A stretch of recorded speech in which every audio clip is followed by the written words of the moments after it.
Suspense. Tonight, Roma Wines bring you Mr. Robert Young as star of The High Wall, a suspense play produced, edited, and directed for Roma Wines by William Spear.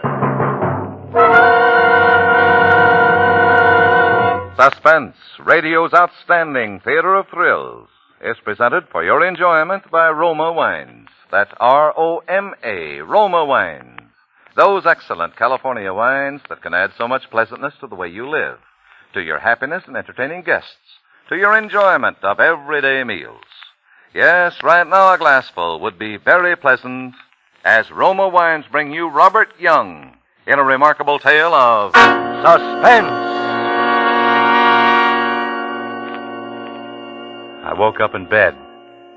Nothing strange about that, except that it was a hospital bed. I couldn't imagine how I got there. I didn't remember any accident. I didn't feel sick. Why the hospital? I laid there trying to puzzle it out.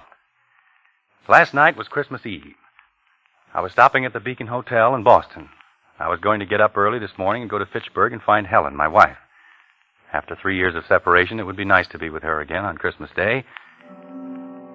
I turned in bed and looked out of the window. Christmas? Why, it was summer. There were trees and grass and flowers in bloom. I guess I twisted around or something because the next thing I knew, a girl was leaning over me, smiling. Hello there. Feeling better? Well, I guess so. Am I supposed to be sick? Well, no, not if you feel all right. We were beginning to get worried about you. You didn't seem to want to wake up. We? Who's we? Oh, Dr. Dunlap and all of us. Well, what happened to me? Well, why am I in a hospital? You've been very ill. Don't try to think about it, Mr. Lewis. Just get well. You're, Amy, aren't you? That's right. Good for you. Amy. How did I know her name? Why was her face so familiar to me? I tried to think, and suddenly I remembered.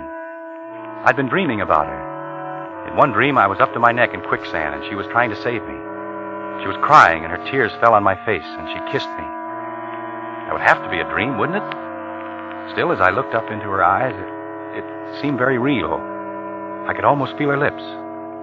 I dozed off, thinking of her, and when I woke up, Dr. Dunlap was standing beside my bed. Well, Mr. Lewis, Miss Adams tells me you're bright and snappy this morning. Yeah. Any reason why I have to stay in bed? Oh, none at all. If you feel able, we'll get your clothes, and Miss Adams will take you down to the solarium, and you can sit in the sun. Now, how's that? The solarium was a big glassed-in veranda where the patients sat around and took it easy. Played cards and read and talked. It was quite a crowd when we walked in, but nobody seemed to notice us. Amy, Miss Adams, introduced me to a girl who ran the newsstand. Her name was Ella. She sold cigarettes, candy bars, magazines. I sat down over to one side and looked the people over.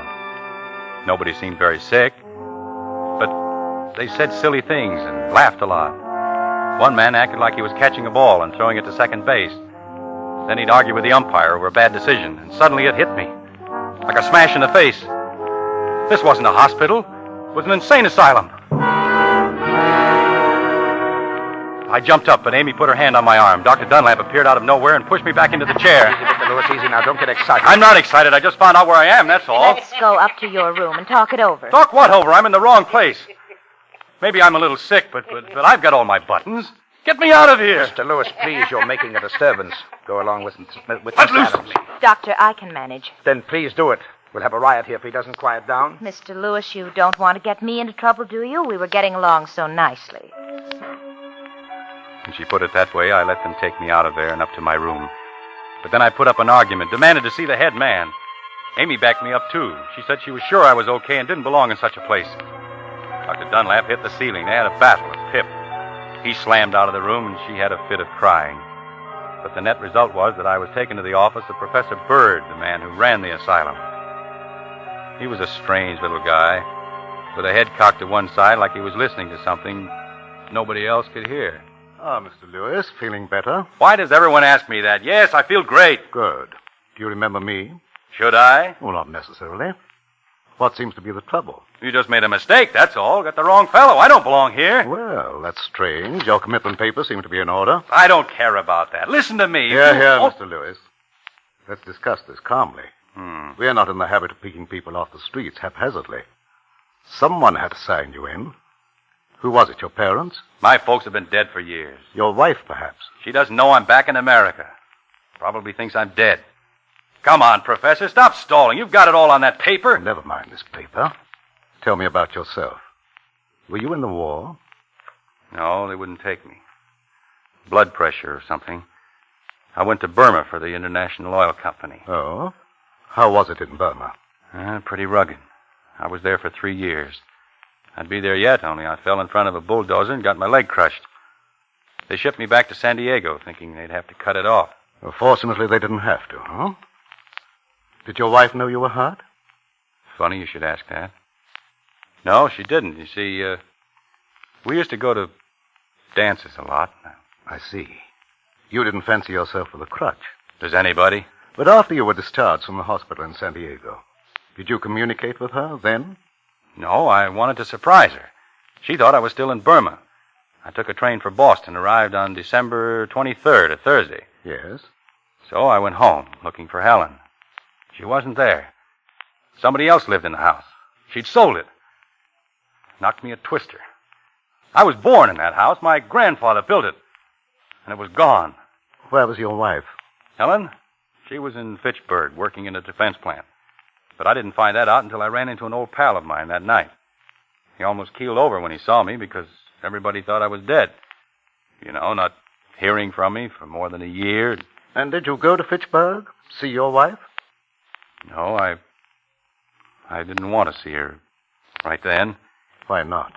Oh, I was upset, I guess, about her selling the house. Besides, I'd been away more than 3 years. 1 day more wouldn't hurt. So I checked into a hotel, the Beacon House, room 305, I remember. I stretched out on the bed and tried to think things out. Yes, yes. You were lying on the bed and... Oh, well, I fell asleep, that's all. I see. No use telling him how I laid there, thinking of Helen and wishing I'd gone on to Fitchburg. How I kept seeing her face like a great big painting on the ceiling. He'd think I was nuts if I told him how I could smell that queer perfume she used. And the feeling I got that she was there in the room with me. And how long did you sleep, Mr. Lewis? I don't know. What woke me up was someone knocking on the door. I got up and opened it and...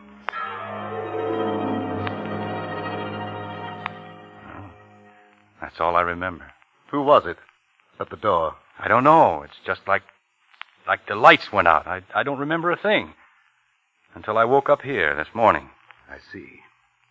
Do you know where you are? No. This is a hospital for the mentally ill. This is the Flowerdale Hospital for the criminal insane. Criminal insane? I'm not insane, and I'm not...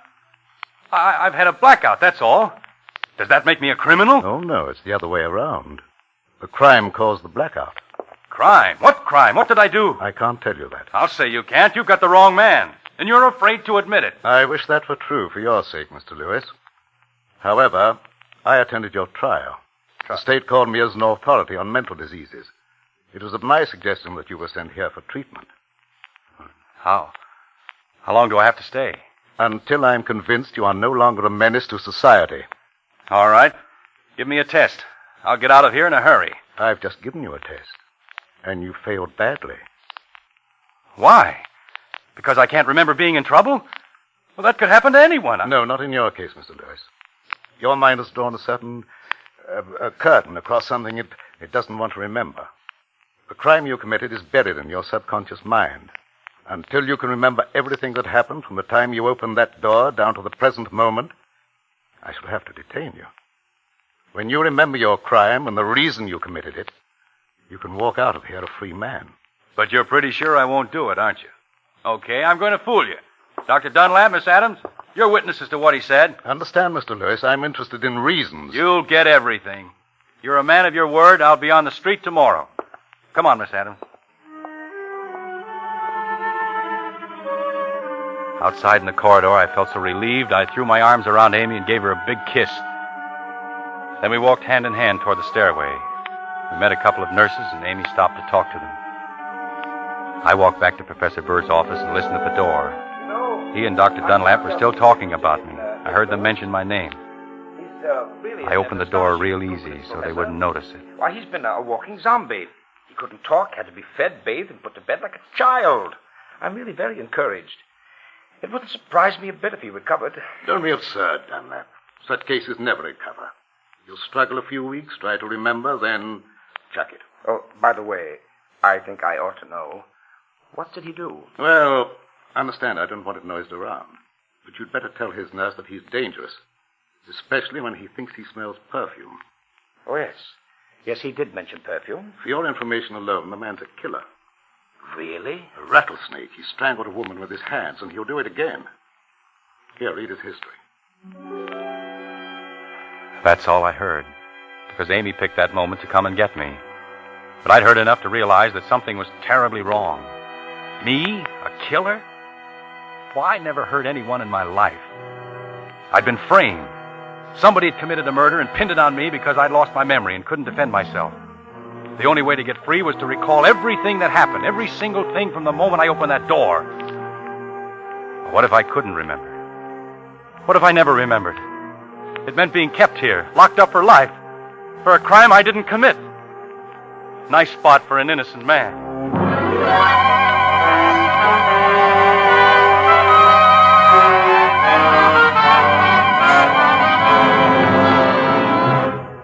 For Suspense, Roma Wines are bringing you as star Robert Young in The High Wall, a radio drama by Bradbury Foote from his play of the same name.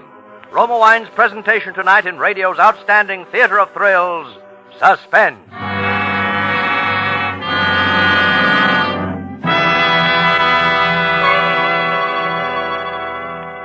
Between the acts of Suspense, this is Truman Bradley for Roma Wines. We Americans are noted for taking the job home with us. We frequently sit down to dinner, our minds still occupied by the work of the day, and get no real pleasure from our meal. My favorite recipe for adding enjoyment to food is a glass of tempting Roma California sherry before dinner. Designed by the goodness of nature and the skill of man to make food taste better, Roma sherry is the perfect first call to dinner. As you pour the golden amber goodness of Roma sherry into a glass, enjoy its fresh, full fragrance. Then sip Roma sherry. Savor with your tongue the happy miracle of sun, grape, and cask that give Roma sherry the pleasing nut-like taste so many millions prefer. Yes, the simplest dinner becomes more enjoyable when introduced by Roma sherry. Prove that yourself. Enjoy Roma sherry before your dinner tomorrow. For Roma, America's favorite wine, costs no more than ordinary wines. So insist on Roma, R-O-M-A, Roma wines. Remember, more Americans enjoy Roma than any other wine. And now Roma Wines bring back to our Hollywood soundstage Robert Young in The High Wall, a tale well calculated to keep you in suspense.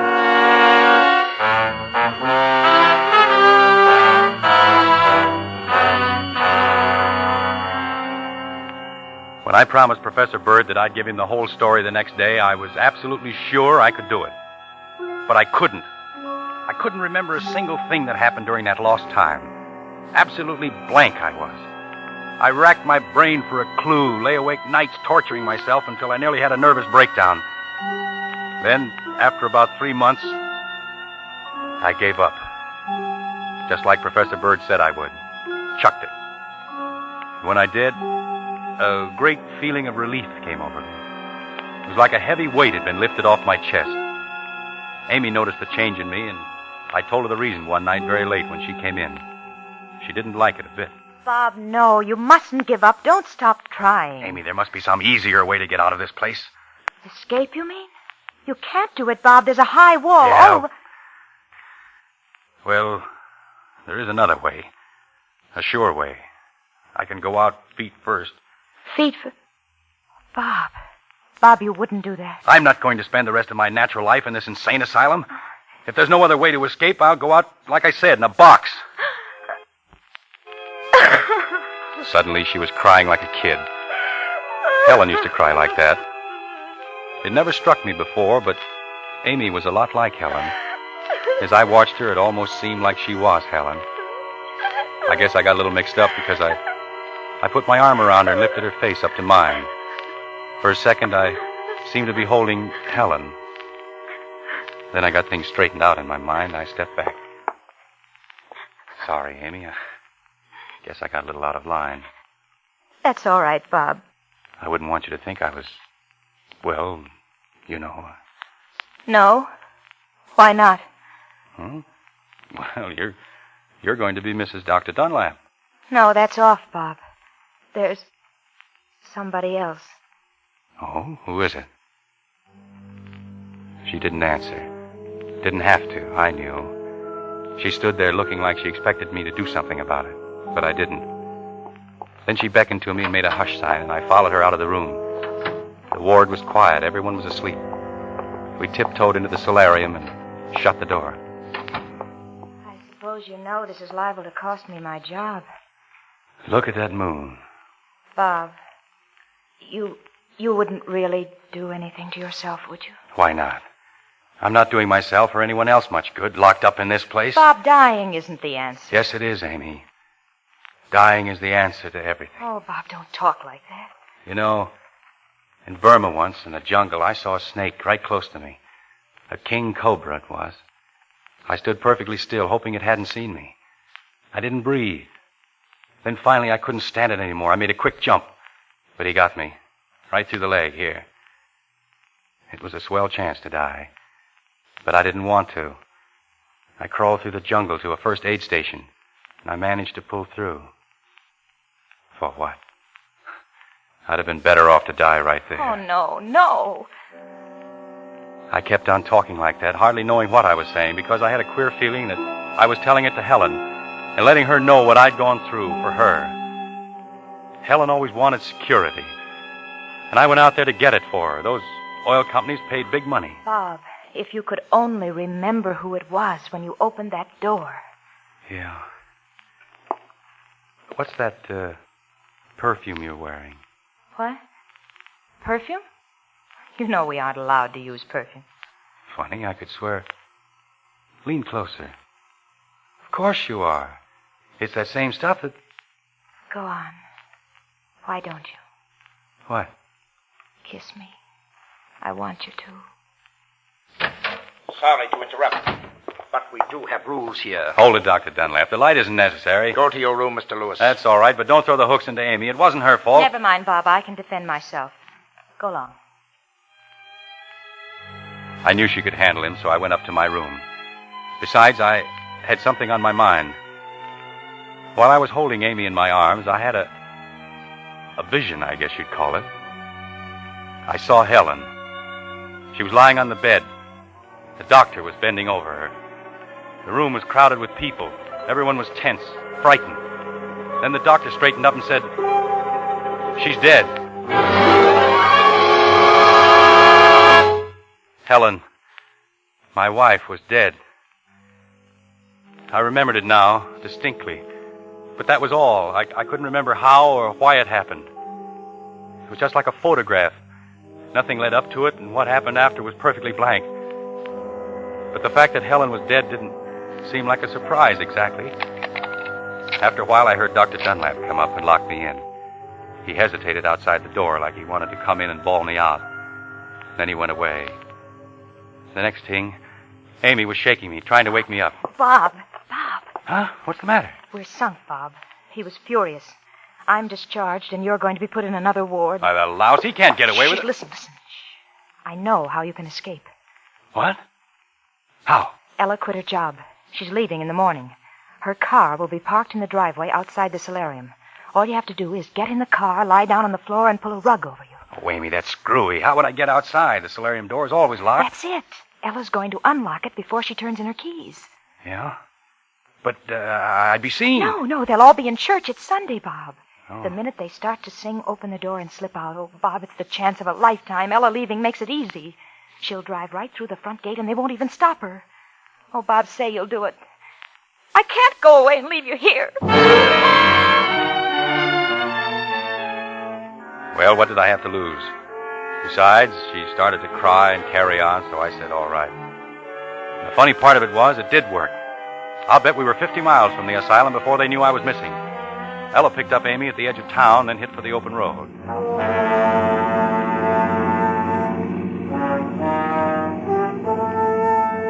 We kept going. The girls got me a hot dog at a roadside stand. We kept on. We began to wonder where we'd spend the night. I didn't know where I was, but Ella said she knew of a little motel, one of those places where they don't ask any questions. It was late before we found the place. We took 2 bungalows, the girls in one, me in the other. I got them settled for the night and then started to leave. Amy followed me outside. Bob, just a minute. Goodness, it's dark. Where are you? Here? Oh. You forgot something, Bob. Oh, Oh, Bob. you're sweet. Why, you're trembling like a leaf. Scared? Could be that. We've been very lucky all day. Yes. But I think we'd better split up tomorrow. Oh, no. Don't you see? They're only looking for me. They don't connect me with you girls, but Dr. Dunlap's no fool. He's probably figured it out by this time. If we travel together, we're sure to be caught. No. If we separate, I'll never find you again. Bob, don't you want me? Amy, don't talk like that. If you're still thinking of Helen. I'm not. She's dead. Oh. You know. Sure. But who told you? Dr. Dunlap? Funny, he never mentioned it to me. What else did he tell you? Oh, Bob, she isn't here anymore, and we are. I pulled away from her and walked across to my bungalow. I guess she thought I was sore. Bob? I wasn't. It was just that I knew I couldn't make her understand. There was something I couldn't explain to anyone. Helen wasn't gone. She'd never be gone, not to me. I opened the door and went in. The bungalow was a crummy little place. It reminded me of that hole I lived in Burma. I was groggy from driving all day. Amy had started me thinking of Helen. I laid there on the bed, remembering things. The night I met Helen. The first time we danced together. Our wedding and our honeymoon at Jack Pomeroy's cottage in the Berkshires. I didn't know Jack very well then, but she did. Those were happy days. What you don't know doesn't hurt you. I was happy afterwards, too. Each time I forgave her, we'd go on another honeymoon. She called it starting over from scratch. But I never should have gone away. That's what did it. She couldn't take it. Well, I'll go up to Fitchburg tomorrow and we'll patch things up. Someone's knocking at the door. That's funny. Nobody knows I'm back in town. Hello? Bob, let me in. Who is it? Bob, I want to talk to you.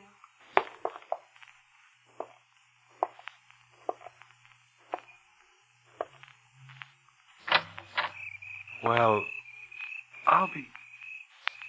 Who told you I was here? What? Come in. Bob, listen, I was talking it over with Ella, and she thinks you're right. Oh, I get it. I met Sam Bradley today. He must have phoned you. Bob, you're half asleep. Or maybe he phoned Jack Pomeroy. Who in the world That's is... the answer. You and Jack want to beat me to the punch. Oh. No. No. Why didn't Jack come with you? Didn't he have the guts? Easy now, Bob. Let's sit down and talk. Get away from me. Very well, I'll have to call Dr. Dunlap. Get away from that phone.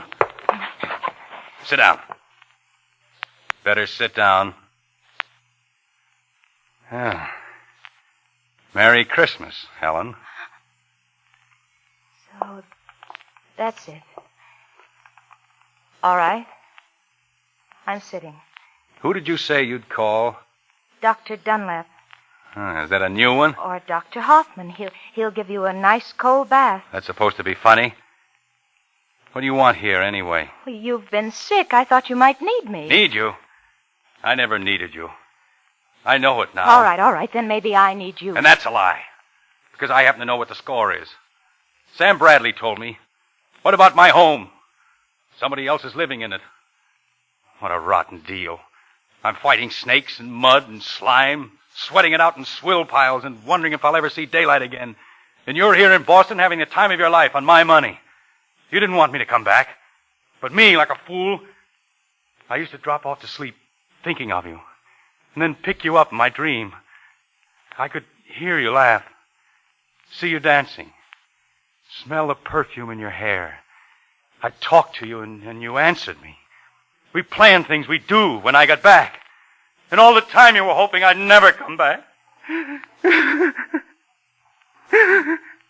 Bob, dear, don't cry. Don't cry. Come on, let's go talk to Ella. Sit down. I'm only trying to help you. You've helped me enough. I promised Bradley I'd kill you when I found you. I've got to go through with it. Bob, I love you. Oh, not frightened, huh? You won't hurt me, Bob. I love you. The last time you begged for mercy. Bob, I'm Amy. This is Amy. I'm Amy. Don't do it. Bob.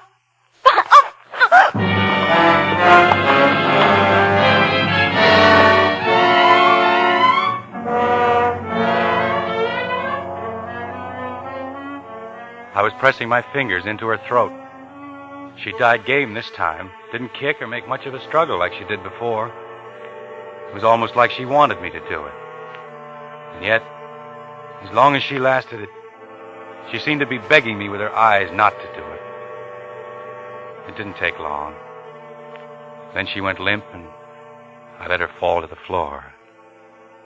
When I let go of her, I kind of lost track of things. Another blackout. I woke up about a week ago. It's taken me this long to get things straightened out. It's winter now. My nurse tells me. I think she's lying, but I can't prove it. You see, there's no window in my room. The walls are padded, and the furniture's nailed to the floor.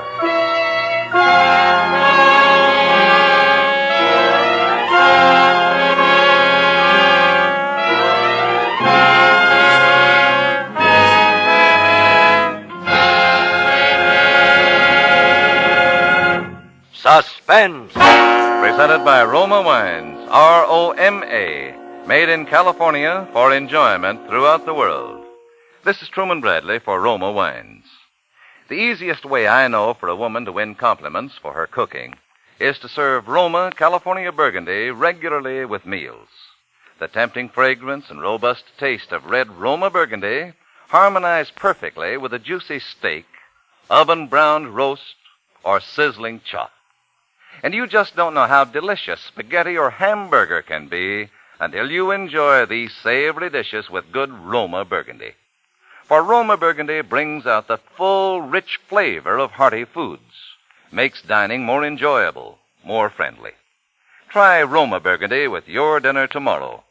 When you buy Roma, you enjoy America's favorite wine. Yet Roma, R-O-M-A, Roma wine costs no more than ordinary wines.